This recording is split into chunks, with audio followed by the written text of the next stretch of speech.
ਬੈਠੀ ਕਿੱਥੇ ਬੱਦਲਾਂ ਤੋਂ ਦੂਰ ਹੋਣੀ ਐ, ਮੇਰੇ ਵਾਂਗੂ ਵੀ ਮਜਬੂਰ ਹੋਣੀ ਐ।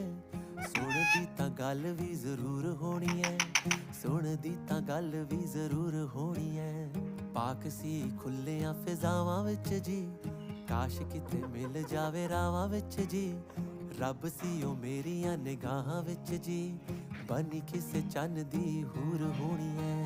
ਬੈਠੀ ਕਿੱਥੇ ਬੱਦਲਾਂ ਤੋਂ ਦੂਰ ਹੋਣੀ ਐ, ਮੇਰੇ ਵਾਂਗੂ ਵੀ ਮਜਬੂਰ ਹੋਣੀ ਐ।